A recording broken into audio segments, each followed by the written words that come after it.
Assalamualaikum warahmatullahi wabarakatuh. Perkenalkan, nama saya Vivi Melinia Sari, NPM 2203010077. Saya dari kelas E Ekonomi Syariah. Di sini saya akan menjelaskan definisi, tujuan, manfaat, contoh produk, serta perbedaan antara pasar uang dan pasar modal. Di sini saya akan menjelaskan definisi, tujuan, dan manfaat dari pasar uang. Pasar uang adalah pasar yang menyediakan sarana pengalokasian dan pinjaman dana jangka pendek. Jangka waktu surat berharga yang diperjualbelikan kurang dari 1 tahun. Yang kedua, tujuan dari pasar uang. Pasar uang memiliki beberapa tujuan. Yang pertama, menyediakan likuiditas. Salah satu tujuan dari pasar uang adalah menyediakan likuiditas untuk para investor yang menginvestasikan dananya dalam jangka waktu pendek.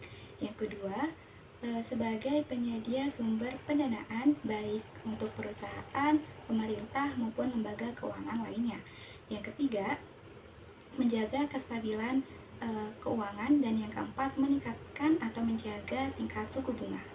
Yang ketiga, manfaat pasar uang. Pasar uang memiliki beberapa manfaat. Yang pertama, sebagai tempat perdagangan surat-surat berharga dalam jangka waktu pendek. Yang kedua, sebagai sarana pengumpulan dana dari masyarakat.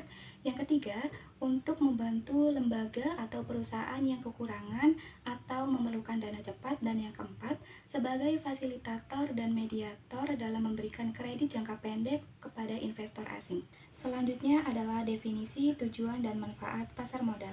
Pasar modal adalah tempat pertemuan antara pihak yang kelebihan dana atau investor dan pihak yang memerlukan dana atau sebuah perusahaan dengan cara memperjualbelikan sekuritas baik berupa saham, obligasi, maupun surat berharga lainnya. Tujuan dari pasar modal adalah hasil penjualannya akan dipergunakan sebagai tambahan atau untuk memperkuat modal suatu perusahaan. Selanjutnya, manfaat pasar modal. Manfaat pasar modal dibagi menjadi dua, manfaat bagi emiten dan manfaat bagi investor. Manfaat bagi emiten yaitu dana yang dihimpun berjumlah besar. Yang kedua, dana tersebut dapat dicairkan sekaligus setelah pasar perdana selesai.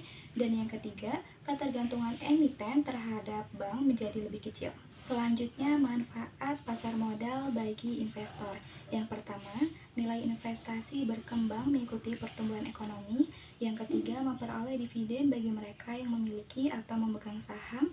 Yang ketiga, dapat melakukan investasi sekaligus dalam beberapa instrumen.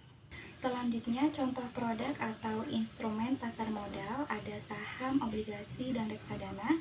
Kemudian contoh produk atau instrumen pada pasar uang yaitu ada sertifikat Bank Indonesia, surat berharga pasar modal, call money, dan yang keempat ada sertifikat deposito. Selanjutnya, perbedaan antara pasar uang dan pasar modal. Dilihat dari jangka waktu, pasar uang digunakan untuk jangka waktu yang pendek, sedangkan pasar modal digunakan dalam jangka waktu yang lebih panjang. Dilihat dari produk yang diperjualbelikan, pasar modal memperjualbelikan sertifikat Bank Indonesia, surat berharga pasar uang, dan sertifikat deposito, sedangkan pasar modal memperjualbelikan saham, obligasi, dan reksadana. Kemudian perbedaan dilihat dari faktor otoritas.